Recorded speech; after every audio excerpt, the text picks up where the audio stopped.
Bom sábado. Vamos lá? Título da lição. Verso. O reino de Cristo e a lei. Esta é a aliança que farei com a comunidade de Israel depois daqueles dias, declara o Senhor. Porei a minha lei no íntimo deles e a escreverei nos seus corações. Serei o Deus deles e eles serão o meu povo.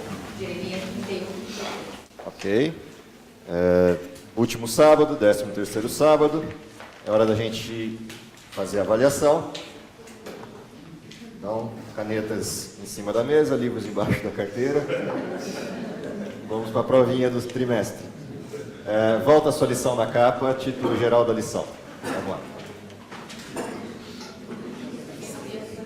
Cristo e a sua lei. Então, o que a gente estudou ao longo do trimestre, vamos dar uma repassada rápida nas 12 lições anteriores, depois a gente vê o enfoque da lição dessa semana, que é a última, que fecha o bloco da discussão do trimestre inteiro. Então, a primeira lição que aprendemos, baseado nesse título, Cristo e a Lei, a referência de correlação entre esses dois elementos, Cristo como representação direta de Deus, física, material, presente, humana de Deus, e a lei como referência da sua vontade. Cristo, a expressão daquele que cumpre a vontade de Deus, a lei como expressão da vontade de Deus para nós. Esse é o tema que percorreu toda a lição o trimestre inteiro. Então, vamos lá, lição número 1. O que aprendemos na lição número 1? Abre sua lição lá, dá uma olhadinha no título. Qual era o título da primeira lição? A lei, as leis no tempo de Cristo. O que aprendemos nessa lição? Verificamos que nos dias de Cristo, olhando para trás a história, os 4.000 anos de história anteriores, a gente percebia que existiam parâmetros legais que foram sendo elaborados ou concedidos por Deus para o seu povo até aqueles dias. Quando chegávamos aos dias de Cristo, percebíamos que além das leis de Deus, ainda outras leis incorporavam o modelo. Então, que leis são essas? Lá de trás, pegando a história, primeira referência legal, Jardim do Éden, 2 grandes parâmetros legais estabelecidos no Éden, que vão estar presentes depois na lei de Deus, na lei dos 10 mandamentos de Êxodo 20.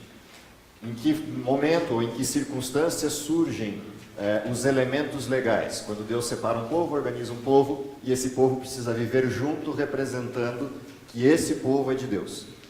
O único jeito de representar que esse povo é de Deus é ter uma delimitação, uma diferenciação entre esse povo e todos os demais povos. E essa diferenciação parte, como ponto de âncora, da referência legal ou da referência da vontade de Deus. Essas leis estavam manifestas em algumas áreas, uma lei que era o padrão moral, uma série de outras leis que delimitavam saúde, estruturas de relacionamento civil, forma de organização daquele povo e de convivência daquele povo, e leis ligadas ao serviço do templo. Olhamos isso na lição número 1 para entender como eram os fenômenos legais até os dias de Cristo. E ali a gente percebe que surge nos dias de Cristo um paralelo, uma referência paralela. E essa referência paralela vem pela cultura rabínica, pela cultura sacerdotal e pela cultura das diversas classes que passam a compor o povo judeu dos dias de Cristo. E essas leis se agregam àquilo que era o padrão legal de Deus e, de certa maneira, começam a provocar uma confusão, algum elemento de discussão fora do padrão. Você levantou a mão? Não. Na sequência disso, a próxima lição, lição número 2, o que a gente aprendeu?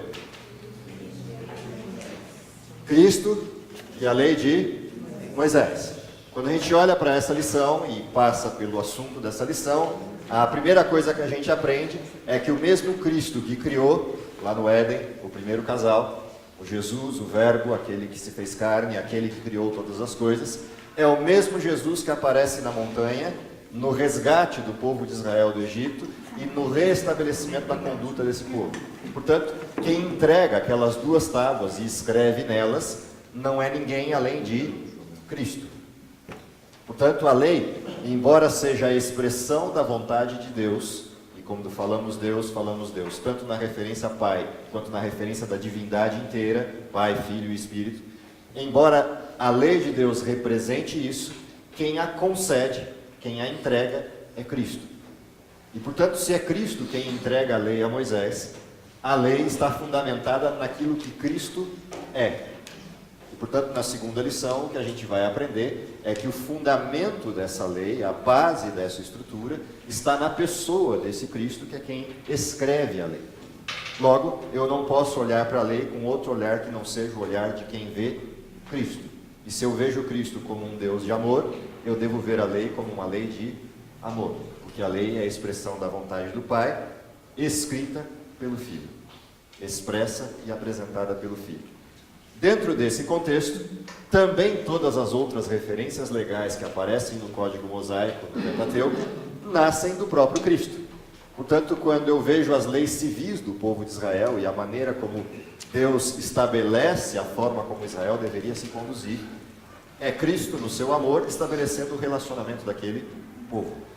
Quando eu olho para as leis do cerimonial do templo, também escritas por Moisés, na referência que Deus transmite a ele, eu vejo ali o quê? A expressão do amor de Cristo no desenho do que eram os sacrifícios e a estrutura toda do serviço do templo. Quando eu vejo na estrutura do povo de Israel as leis de saúde, o que eu estou vendo? O mesmo Cristo que criou Adão e Eva, o mesmo Cristo que criou o Jardim do Éden, espelhando nas leis de saúde uma referência de como esse povo retornaria a ser o povo saudável de Deus. Então, todo o desenho da lei mosaica, na realidade, é o desenho na escrita de Moisés, é o desenho do Cristo apresentando os seus planos para a humanidade. E isso é importante manter em mente, porque se é Cristo apresentando a lei, esse código legal tem uma referência distinta, uma referência diferente daquela que usualmente a gente tem ao olhar para a lei. A lei é a expressão do amor de Cristo desde o primeiro momento, desde a primeira entrega. Lição número 3, Cristo e a tradição religiosa. O que aprendemos nessa lição? Que o ser humano tem uma capacidade inerente, ele tem uma competência inerente a ele, que é a de tornar complicado aquilo que é simples e a de tornar diferente de Deus aquilo que é de Deus. E, portanto, esse ser humano, ao longo do tempo, produz deturpações, deteriorações, divergência com aquilo que é a vontade de Deus. E isso se faz normalmente por uma figura de tradição ou de confronto, de rebelião. Na figura da lição apresentada na lição número 3, o que a gente vê é um povo que, com o medo, com o receio de voltar a pecar do jeito que pecava antes do cativeiro babilônico, vai para o extremo oposto e, para blindar a lei de Deus, cria o que a gente desenhou no quadro aqui, para quem estava naquele dia da lição, desenha um chiqueirinho. Lembra o chiqueirinho de criança? Lembra? Desenha aqui do lado do quadro. Então, desenha o chiqueirinho, e esse chiqueirinho, na realidade, é um chiqueirinho que protege a lei de Deus que está dentro. E aí o que o povo de Israel acabou fazendo naqueles 400 anos intermediários entre Esdras e Neemias e a vinda de João Batista? Foi ampliando esse chiqueirinho, distanciando cada vez mais as bordas desse chiqueirinho daquilo que era a essência da lei de Deus. Ao ponto de que quando Cristo vem à Terra, já não se enxerga mais a lei, só se enxergam os muros do chiqueirinho, que era a tradição judaica, a tradição rabínica, a tradição sacerdotal dos dias de Cristo. Pior, esse chiqueirinho se tornou artificial, tão artificial que você não só não enxergava a lei de Deus, mas também não enxergava o próprio Deus da forma correta. Pior, como esse chiqueirinho era humano, ele era cheio de buracos, como os chiqueirinhos dos nossos dias. Tem as grades, mas cheias de brechas, cheias de buracos. Para que serviam esses buracos? Para que aqueles sujeitos que criaram o chiqueirinho pudessem escapar por eles. Portanto, a tradição nada mais é do que legislação humana, tentando codificar aquilo que é simples no código de Deus, mas deixando brechas, para que eu possa escapar daquilo que eu criei de encrenca para mim mesmo. E assim era o desenho do que vimos na lição 3. Essa mesma tradição se faz presente hoje, na história, na cultura, na forma de interpretar as normas bíblicas nos dias de hoje, e a gente também corre o mesmo risco de criar chiqueirinhos modernos, de criar parâmetros fora da lei, para tentar, mesmo que com boas intenções, proteger do erro contra a lei, mas acaba criando elementos que nos distanciam da essência do que é a observância da vontade de Deus. E esses riscos existem até hoje. Criamos chiqueirinhos de diversas ordens, em diversos aspectos, na cultura atual. Quebrar esses chiqueirinhos, enxergar a soberania da lei de Deus e os princípios legais de Deus é o grande desafio proposto no final da lição 3, ou seja, retornar ao Cristo da lei original. Na lição 4, qual o aprendizado? Cristo e a lei onde? No Sermão da Montanha. Quando vemos o Sermão da Montanha, a nossa tendência é olhar para os primeiros 13 ou 14 versos. E a gente fica por ali. E esquece que o Sermão da Montanha não para ali. Ele não é grandão à toa, ele termina quase no final do capítulo 7. Então, o Sermão da Montanha tem um desenho, que em primeiro lugar é a quebra do paradigma da época. Então, as primeiras referências do sermão, as bem-aventuranças, são a quebra do paradigma da época. Enquanto todo mundo queria a destruição do mundo romano, Jesus vira para eles e diz: vocês estão lascados? Vão continuar lascados. Ou seja, bem-aventurados os pobres de espírito. Por quê? Porque continuarão sendo. Jesus quebra os paradigmas. Não porque Jesus quisesse a maldade sobre o povo de Israel, mas porque eles precisavam aprender que a destruição de Roma não resolveria os problemas de Israel. Os problemas de Israel residiam na destruição do coração humano, na substituição do coração humano por um coração divino. A partir do momento em que isso ocorresse, Roma se deterioraria por ela mesma. Se o povo de Israel voltasse a representar Deus vivo na terra, na figura dos seus discípulos e daqueles que seguissem o Messias, Roma se destruiria por si mesma. Essa era a história por trás do Sermão da Montanha. Quando você termina de ler as bem-aventuranças, Jesus olha para aquele mesmo povo e vê entre aquelas pessoas do povo alguns infiltrados, sacerdotes, fariseus, saduceus, infiltrados no meio da multidão sentada na montanha, e cochichando uns para com os outros, e uns para com os outros que ouviam o sermão. Há algumas coisas a respeito daquele sujeito que sentado falava à multidão. Esse sujeito não é de Deus, porque não fala das coisas e das promessas de Deus a nosso povo. Esse sujeito não é de Deus, porque ele está quebrando os paradigmas legais estruturados no povo de Deus.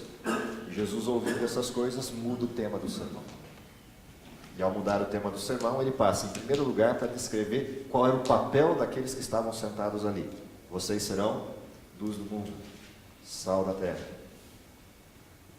Sai dessa abordagem da missão e vai mostrar como serão luz do mundo e sal da terra. Ouviste o que foi dito aos antigos, verso 17, para frente. Qual é a pregação de Jesus? Alguns aí estão dizendo que eu vim abolir a lei. Não cuideis que vim abolir a lei, vim cumprir. E por que Jesus diz isso? Porque os sujeitos que estavam cochichando na plateia, os sujeitos que estavam ali no meio do povo, cochichando na plateia, estavam fazendo o quê? Descumprindo a lei. Os que se diziam santos eram os mais corruptos daqueles que sentados na plateia ouviam o sermão. Jesus diz: quem veio cumprir a lei fui eu, porque vocês não estão cumprindo. E por que não estão cumprindo? E aí ele começa a descrever por quê. Ouviste o que foi dito aos antigos: não matarás, eu porém vos digo, qualquer que odeie o seu irmão, chama ele de raca, tolo, zomba dele, etc., é réu de morte, da mesma forma como aquele que mata. Ouviste o que foi dito aos antigos: não adulterarás, eu porém vos digo, qualquer que olhar para uma mulher com intenção impura, já no seu coração adulterou com ela. E Jesus transfere a lei de um elemento externo para os motivos reais que corrompem o coração. E muda o teor da abordagem legal, da abordagem legalista, melhor dizendo, presente nos dias dos discípulos, presente nos dias dos judeus. Ao mudar esse contexto, a gente vai para a última aplicação desse bloco, que é a lição 5, que pega o centro da lei e espelha esse centro da lei como o ápice do cumprimento da lei de Deus. Qual é a lição 5? A lei e o Sábado, ou Cristo e o sábado. Porque o sábado está no centro da lei, junto com o segundo mandamento que forma o centro da lei, que é o mandamento quinto. Onde estão estabelecidos esses dois mandamentos? Na lei de Moisés. Lei do sábado estabelecida na criação. Gênesis capítulo 2, versos de 1 a 3. E a referência do quinto mandamento também está lá, em Gênesis capítulo 2, no fim do bloco. Deixará homem pai e mãe, se unirá a sua mulher, serão uma só carne. Embutido em toda essa estrutura da forma como o ser humano foi criado, e na referência de Gênesis 1, versos 26 a 28, a gente tem o quinto mandamento escrito lá. Portanto, o mandamento que fecha a primeira tábua da lei e o que abre a segunda, esses dois mandamentos estão presentes aonde? Na criação. Portanto, não foram concedidos na lei de Moisés. Tampouco foram concedidos em Êxodo 20. Foram concedidos aonde? Lá em Gênesis 1 e 2. A referência que a gente vê a partir disso é, bom, se eu quero cumprir o sábado, o que eu faço? Assim todo mundo vê, está todo mundo querendo saber. Dá tchauzinho para a plateia. Tá vendo? Isso é a criação. Agora todo mundo sabe quem é que está falando e por que está todo mundo olhando para cá querendo saber o que está acontecendo. Voltando lá então. O mesmo Deus que concede a lei lá no início, Gênesis 1, 2, é o Deus que concede a lei aqui para o povo de Israel. Portanto, a referência do sábado começa com um verbo que é significativo. Qual é o verbo? Lembra-te. Por que lembrar? Simples. Porque a gente esquece. O povo de Israel esqueceu. 400 anos no Egito, vivendo à parte de Deus, separado de Deus, precisava lembrar outra vez. E essa lembrança passa primeiro pelo maná, para restabelecer o ciclo semanal perdido na semana de 10 dias egípcia, e depois o Sinai, para recuperar a forma, a maneira, o jeito certo dele. E aí, lembra-te do dia de sábado. Para que foi feito o sábado? Que é a última coisa que aprendemos na lição 5. O sábado foi feito por quê? Por causa do homem. E não o homem por causa do sábado. Portanto, a gente desenhou aquela vez no quadro a referência da criação. Os 6 primeiros dias da criação estão referenciados em quem? O homem. Quem domina todas as coisas? O homem. E quem domina o homem? Deus. Como é que eu sei disso? O sábado foi feito por causa do homem. A referência do homem está onde? No sábado. A referência da criação está onde? No homem. Portanto, há uma hierarquia no Éden. A criação, o homem, Deus. Portanto, quando Deus chega e diz, lembra-te, o que de fato o homem esqueceu? Quem é o seu Senhor. Por isso o texto de Jesus não para aí. O sábado foi feito por causa do homem, não o homem por causa do sábado. O texto continua dizendo o quê? E eu sou também o sou Senhor do sábado. Por quê? Quem deu o sábado ao homem no Éden? O seu próprio Deus. Criador. Quem é o Deus que criou? Cristo. Portanto, ele podia dizer para a sua plateia, eu sou o Senhor do sábado. Eu criei o sábado e dei ao homem. Portanto, o sábado foi feito por causa do homem e não o homem por causa do sábado. A referência do homem está no sábado porque o Senhor do sábado sou eu. Portanto, eu sou a referência de vocês. É isso que Jesus estava dizendo. Terminada essa lição, que é a lição número 5, onde aprendemos que guardar o sábado é, em primeiro lugar, conhecer definitivamente quem é o Cristo e qual a sua vontade. Vamos para a próxima. A próxima lição, que é a lição 6, é a abertura de uma nova referência. Todas as informações que a gente tem de Jesus falando em Sermão da Montanha, e tudo que ele fez, curar, ressuscitar as pessoas, como que o povo, porque a gente sabe que o povo judeu ele trouxe isso, mas foi todo o povo mesmo, porque está muito visível ali a atuação de Cristo. Todo o povo rejeitou? Não, é a maioria. A maioria. Você tinha gente ali na beirada da cruz chorando pelo Cristo que morreu. Não é todo o povo. Você tinha gente por onde Jesus tinha passado em outros lugares da Judéia que não viram a cruz.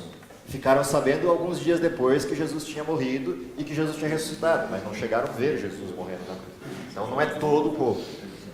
Mas é todo o povo que estava onde? ali em Jerusalém, naquela semana crucial e particularmente naquele dia crucial do julgamento e morte de Cristo. Então, é esse povo que é o todo povo do texto.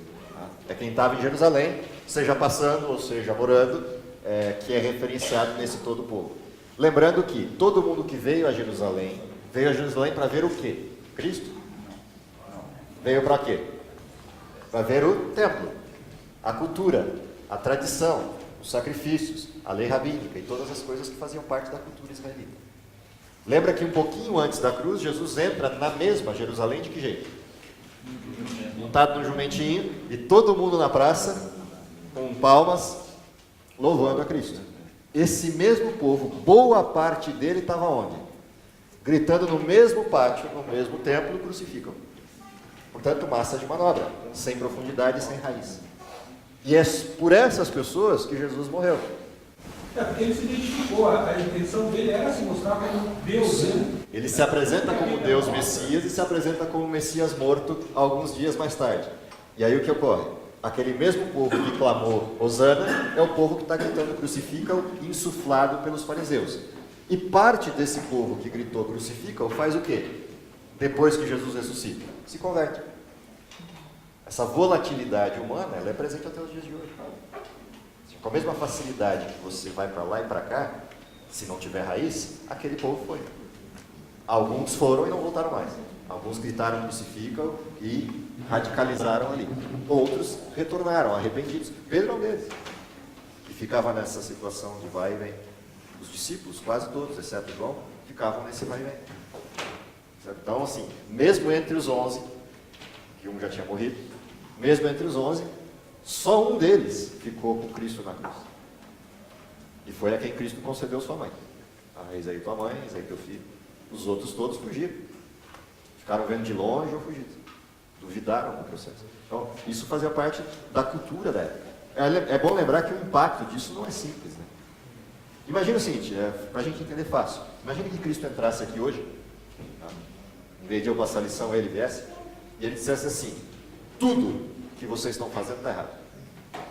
Tudo que vocês acreditam está errado. Todas as suas práticas, sua igreja, sua forma, sua estrutura, está tudo errado. Como é que vocês iam se sentir?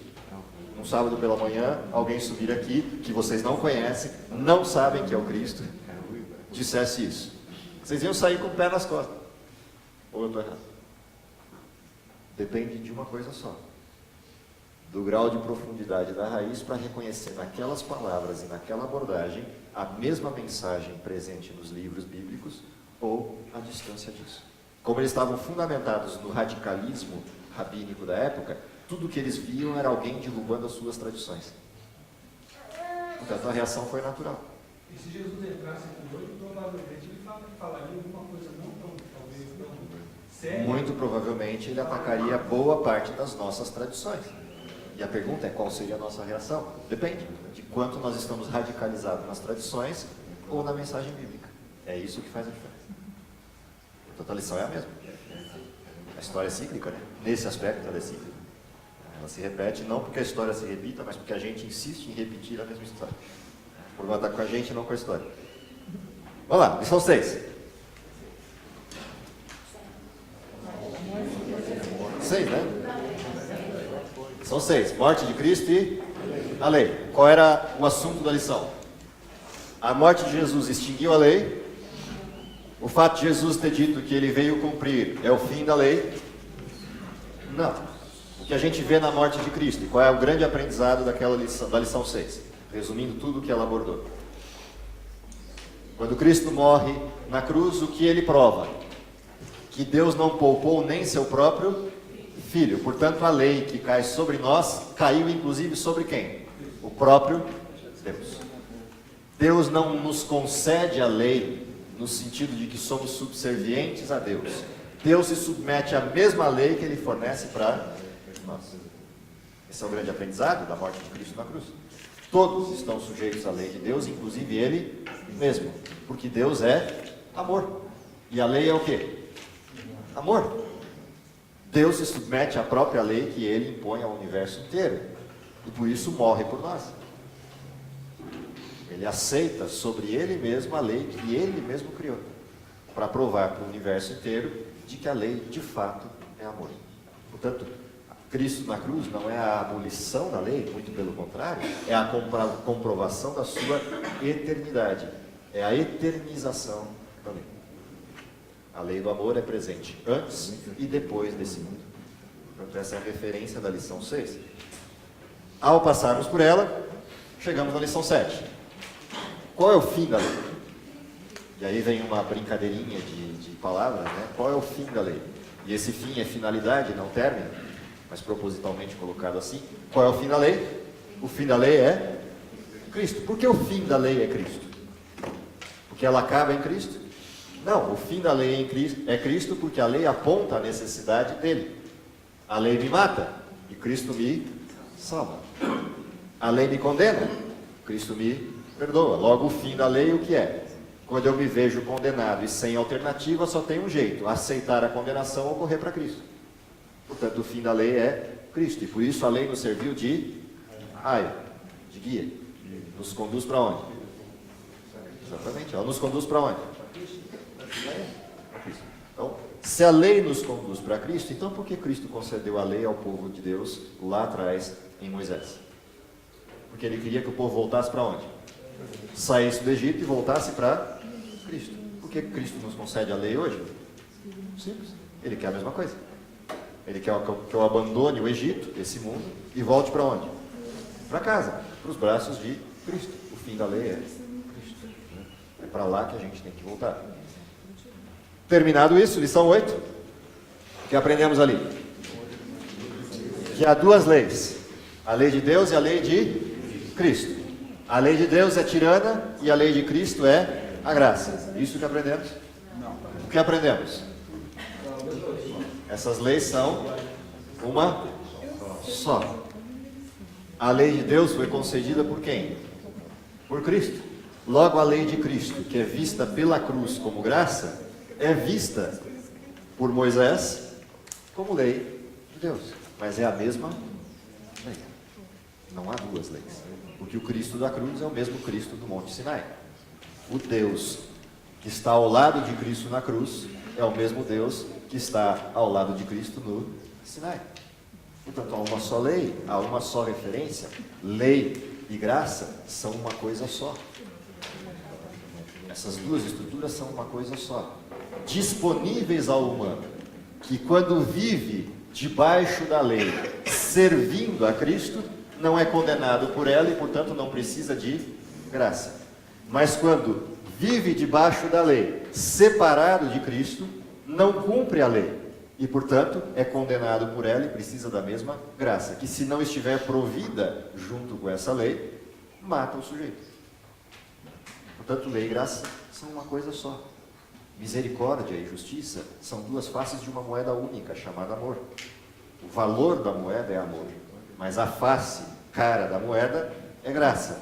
A face, coroa da mulher, da moeda, é a justiça. Portanto, essas duas faces da moeda representam o mesmo valor, amor.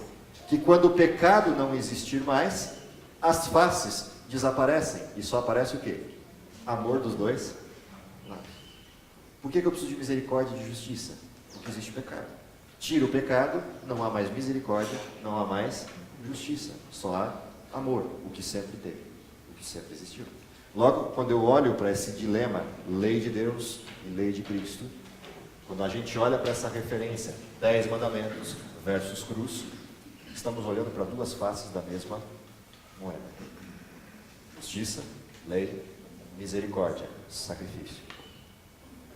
Tira esses dois elementos pela extinção do pecado, amor de um lado, amor do outro. Próxima referência, lição número 9, que diz lá: Cristo, a lei e o Evangelho. É a continuidade do que vimos na lição anterior. Portanto, ao momento que eu percebo que são duas faces da mesma moeda, eu começo a entender por que o Evangelho. E por que o Evangelho não é uma mensagem, tampouco é uma coleção de 4 livros. O Evangelho é uma pessoa. A boa nova, ou as boas novas do Evangelho, são a apresentação de uma pessoa. Se tiver dúvida disso, leia Apocalipse capítulo 1 versos 1 a 3. O que diz lá? Revelação de Jesus Cristo. O que mais? Que Deus lhe deu. Como? Através dos seus servos, os profetas. Para quê? Você continua lendo e quando você chegar lá no verso 3, o que você vai encontrar? Bem-aventurado aquele que crê. Crê no quê?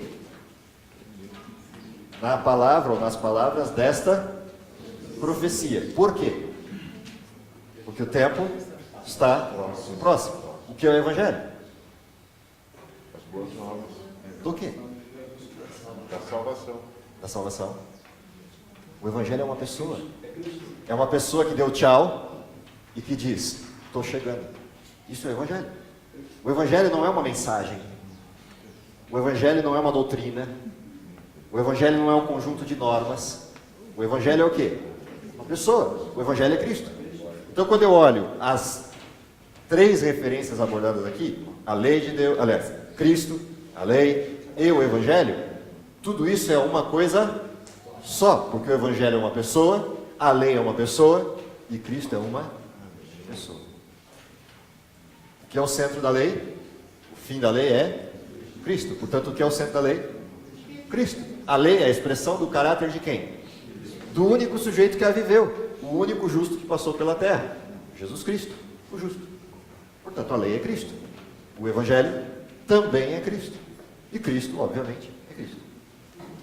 Logo, essas 3 coisas são uma coisa só. Um sujeito que me criou e de quem eu me distanciei. Um sujeito que voltou para me buscar e eu me distanciei de novo e ele deu tchau e disse: volto daqui a pouco. E aí eu vou ao Apocalipse e o que eu descubro? Esse daqui a pouco é já já.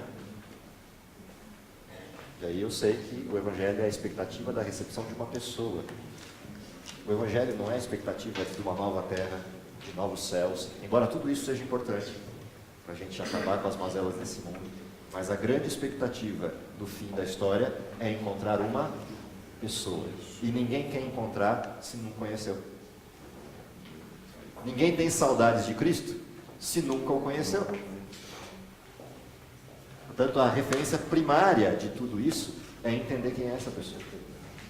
Porque aí, obedecê-la se torna uma coisa simples.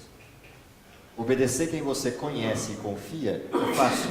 Obedecer quem você não conhece e não confia não é difícil, é impossível. Essa é a referência que está aí na lição 8. Lição 10. Olha lá. Cristo, a lei de novo e as alianças. Em que momento foi dada a lei de Deus? Na velha ou na nova aliança? Em que momento foi dada a lei de Deus? Na velha ou na nova aliança? Melhor, qual das 2 alianças é a nova e qual é a velha? É uma só ou não?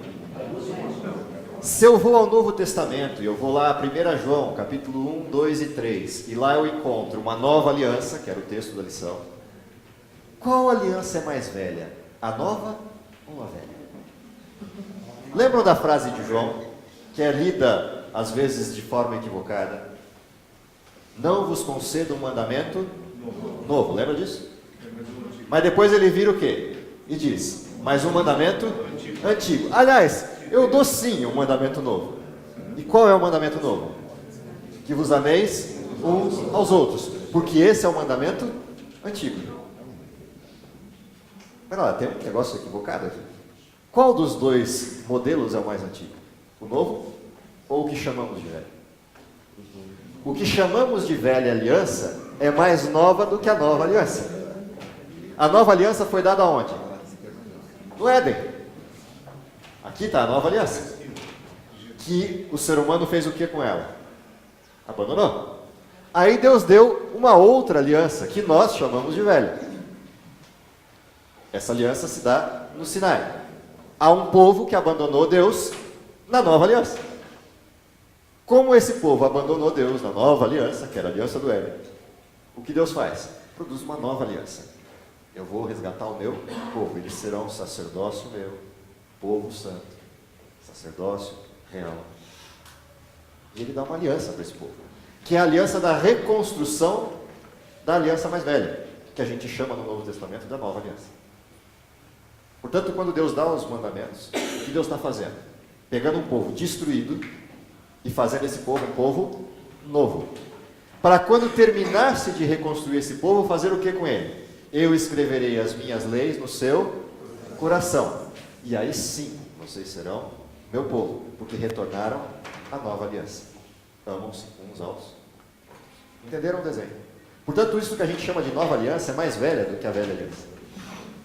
Que essa é a primeira aliança e a única aliança, que é a aliança do amor. Portanto, essa aliança, de uma forma alguma, de maneira alguma, poderia abolir o quê? A aliança da reconstrução. Quem é que não precisa da aliança da reconstrução? Quem já está reconstruído. Portanto, se há algum santo, levante a mão, você não precisa de lei. Agora, se não existir nenhum santo, minha triste notícia é, você precisa de lei, precisa de reconstrução, para poder viver de forma plena a nova aliança. O amor de Cristo implantado no coração. Aliás, você só conseguirá praticar a velha se tiver a nova. E essa é a grande notícia do capítulo 1, 2 e 3 de João. Só é possível observar a lei no e pelo amor de Cristo. Sem o amor e o poder de Cristo, é impossível guardar a lei. O único que pôde guardar foi Cristo, porque nasceu no amor do Cristo. Nascido de mulher, mas gerado pelo Espírito Santo. Portanto, Cristo é nascido do Cristo. Cristo é nascido com a mente de Cristo. E, portanto, nessas condições, como Adão estava, ele poderia guardar a lei, por decisão própria. Já não é o nosso caso. Nós só podemos fazê-lo porque Cristo fez. Portanto, eu dependo integralmente dele, do seu amor e do seu poder, para poder fazê-lo, e devo fazê-lo. Tentar fazer isso sem o amor de Cristo é a destruição plena. Não fazê-lo por causa do amor de Cristo é falsidade da graça. Portanto, o que a gente aprende nessa lição, nessa referência entre as duas alianças, é que de fato essas duas alianças operam a nosso favor. Uma enquanto reconstrução e a outra enquanto empoderamento, enquanto capacitação, enquanto salvação plena. E aí, nesse sentido, unimos as duas estruturas e agora vivemos na paz, no amor, na confiança, nos caminhos de Cristo, andando como Ele andou, de acordo com o que João, capítulo 2, nos descreve. Quem ama, guarda os seus mandamentos. Quem não o faz, faz de Deus mentiroso, se disser que é santo e não precisa deles. Portanto, quem diz que ama Cristo, anda como Ele andou. Verão? Há um corrente na nossa igreja que Cristo veio para a tendência pecaminosa, para a natureza pecaminosa. Você falou, mas ano passado, se não me engano, você deu um argumento, eu esqueci por que ele não veio para... Tem uma série deles, eu posso listar pelo menos uns 2 ou 3 rapidinho, assim, para não entrar nesse tema, mas eu aconselho, para quem quiser ler sobre isso, simples, abre o livrinho Humanidade de Cristo, do Whitlow, que é uma tese, na realidade, de doutorado dele, em que ele revê todos os textos de Ellen White, todas as instruções sobre a humanidade de Cristo. É um texto que vale a pena, produzido pela Casa Publicadora. Lá tem todas as referências. Mas, de qualquer forma, eu vou buscar 3 argumentos fáceis para isso. Primeiro, a apresentação de Cristo como ser humano, se ele adotar toda a contingência do mal, inclusive a moral plena, ou seja, a herança do mal no paladar humano, na estrutura humana de já nascer mal, okay? Ele está apto para morrer por nós? Não, porque só estaria apto para morrer quem? Quem por ele nunca passou qualquer pecado, e não pecado ato, mas pecado contingência. Por isso nenhum anjo, nenhuma criatura estava plenamente apta para quê? Para passar por todo o processo. Preciso de vida e preciso de santidade. Além disso, o que mais? Se eu olhar para esse desenho do Cristo pós-Adão ou pré-Adão, eu tenho uma referência sendo montada aqui que é contrária ao desenho bíblico, se eu disser pós. Por exemplo, Cristo é gerado do Espírito Santo? É. Gerado de que forma? Ele tem pai? Não. Todos os outros sujeitos que a gente tem na Bíblia têm o quê? A paternidade do pecado. E aí o Novo Testamento é pleno nisso. Todos os que nasceram de Adão herdaram o quê? O que em Adão todos herdam: o pecado e com ele a morte. Por isso o texto é pleno. Todos pecaram. Se o que Cristo passou na terra fosse possível a qualquer outro ser humano, eu teria que encontrar pelo menos um, para ser legítimo o argumento, que tivesse vivido na terra sem pecado. E não há nenhum. Bom, se não há nenhum que passou pela terra sem pecado, então das duas uma. Ou o argumento de que Cristo é igual a nós, ele é falho, tem alguma coisa errada, porque só ele e ninguém mais. Ou ele é injusto. Ele foi beneficiado por alguma ajudinha externa que ninguém mais teve. Quando você vai para a Bíblia, o que você descobre? Cristo é o segundo Adão. Ele não veio provar que eu não peco. Ele veio provar que Adão, no mesmo lugar em que ele caiu, eu estou reproduzindo textos de Ellen White enquanto eu estou falando, tá? No mesmo lugar em que Adão caiu, com as mesmas condições de Adão, porém deteriorado no seu físico, na sua mente, nas suas capacidades estruturais, por 4.000 anos de degeneração do pecado, teve que enfrentar a mesma coisa que Adão enfrentou, e no mesmo lugar em que Adão caiu, Cristo resistiu. E aí, se você quiser ir para uma outra fase de argumentos, ainda vai para a questão do Cristo infantil. E aí, nisso, os textos são soberbos. Quando você vê todas as crianças apontando para o mal, Jesus está vivendo o oposto disso. Pensa nas crianças brincando, atirando pedra nos passarinhos, as crianças xingando uns aos outros, competindo umas com as outras, brigando umas com as outras, e Cristo olhando para tudo isso sem entender. E aí, como é que Ellen White descreve isso? Maria ia ensinando Jesus por que ele era diferente. Porque a dúvida estava instalada, mas você vive em Nazaré, centro da corrupção.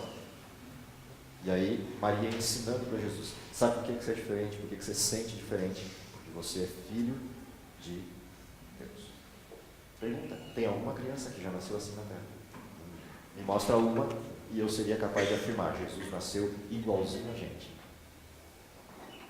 Ellen White ainda fecha tudo isso dizendo o seguinte: que ninguém, num texto que ela escreve para um irmão chamado Baker, nunca fale, nunca deixe transparecer, por mínimo que seja, qualquer ideia que tivesse qualquer pedaço ou propriedade de pecado que tivesse passado por esse Cristo. Seu caráter é superior ao nosso, sua estrutura é melhor do que a nossa, sua condição é diferente da nossa, nesse processo de suportar o pecado. Porque ele não vem para apresentar uma referência para mim no sentido da resistência. Ele vem para abrir caminho para que eu possa voltar. Portanto, ele junta céu e terra num processo. E aí, por causa disso, eu posso agora trilhar esse caminho. Porque se não fosse isso, eu estaria escravo do pecado. E Jesus nunca foi escravo do pecado. Também texto dela. Nós nascemos escravos do pecado. Cristo não nasceu escravo do pecado. Nasceu livre, preso à humanidade, mas livre moralmente. Aí, mas para ler isso é legal, pega todos os textos. Esse livro tem a coleção, a segunda metade do livro, do apêndice A para frente, tem todos os textos de Ellen White que abordam a humanidade e divindade de Cristo em todos os aspectos, e todos os que abordam a nossa humanidade. É legal de ler porque, como estão todos estruturadinhos um do lado do outro, fica fácil você ver esse desenho inteiro acontecendo. Mas essa é a referência bíblica. São os argumentos atrás dessa história. Portanto, Cristo herda a carne do pecado, mas não a mente do. Para terminar, últimas abordagens da lição, 11, 12 e 13, são as três últimas lições que discutimos. Então, apóstolos e a lei. Varremos a história dos apóstolos, vendo alguns dos exemplos, Paulo, Pedro, Tiago, Judas, para ver o que eles falavam a respeito da lei. O que aprendemos com eles?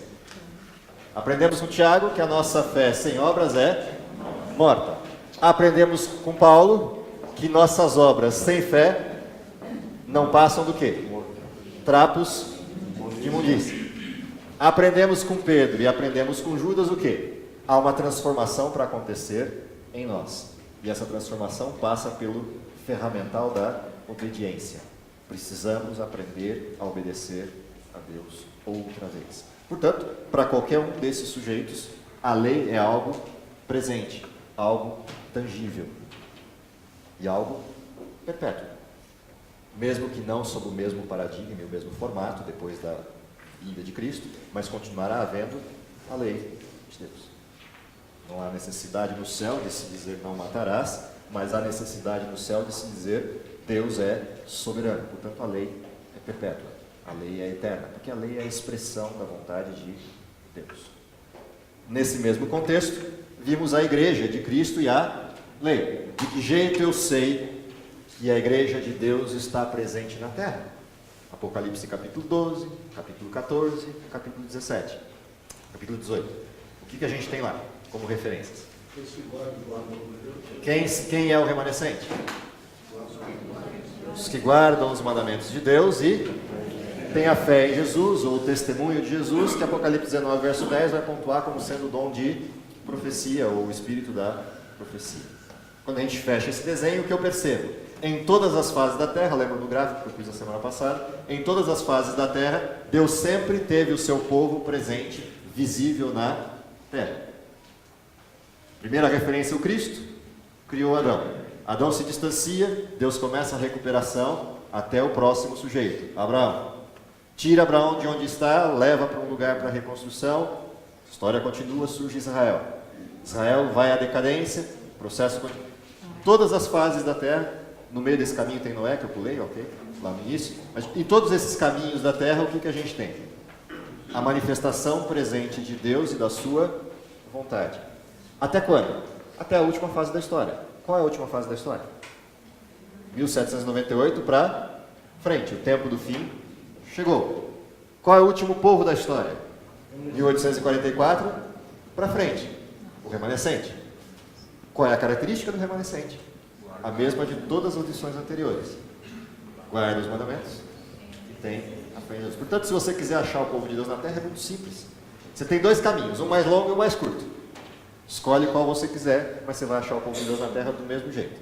Se você quiser o caminho mais longo, procura aqueles que têm o dom de profecia, ou a manifestação metafísica de Deus. Esse é o caminho mais longo, por quê? Porque tem um monte. Você vai achar milhares de estruturas religiosas que têm dentro delas a manifestação profética. De Maomé a Buda, de Brahma ao pentecostalismo moderno, de Joseph Smith a Allan Kardec, você vai encontrar manifestações de todas as naturezas dessa ordem. Então é o caminho mais longo. Depois que você encontrou todas essas, aí você sai perguntando para todas essas estruturas, quem guarda os mandamentos? Aí você só vai achar um. É o caminho mais longo. Quer o caminho mais curto, faz o inverso. Procura quem guarda os mandamentos, você só vai achar 4. E aí entre essas 4 procura onde está o dom profético, só vai achar um. Então, se quiser o caminho mais curto é esse. De qualquer forma, o remanescente é fácil de encontrar. Há 2 parâmetros claros para eles e você vai achar esses 2 parâmetros presentes no mundo. E aí você fecha o que é o desenho da Igreja de Cristo e a lei. Então, é interessante que nessa passagem, de Apocalipse capítulo 12, aqueles que protestam contra aqueles que guardam o mandamento de Deus, você percebe que está escrito está certo. A graça completa com a fé em Jesus, que é a sua graça. O que é a profecia? Já que o senhor tocou nesse ponto, o que é profecia? É dizer para a gente o que vai acontecer? É isso? O que é profecia? Isaías 46, se a minha memória não estiver falhando, fala sobre isso. É 42 ou 46? Depois vocês procuram. O que é profecia? Por que foram dadas as profecias? Para eu saber, em primeiro lugar, que Deus é Deus e não há outro. E em segundo lugar, para eu saber que aquilo que Ele diz se cumpre. Portanto, profecia não é um olhar para frente, é um olhar para trás. Eu olho as profecias dadas por Deus ao longo da história e vejo que tudo que Ele fala se cumpre. E como tudo se cumpre, eu sei que Ele é Deus e que não há outro. E eu sei que a sua vontade se cumpre. Portanto, quando Ele diz que eu vou ser salvo, eu sei que a sua vontade se cumpre. Isso é graça, isso é fé. Portanto, a nossa fé não é uma fé vazia. É uma fé baseada num Deus que cumpre aquilo que promete. E num Deus que é quem Ele diz ser. Essa é a referência.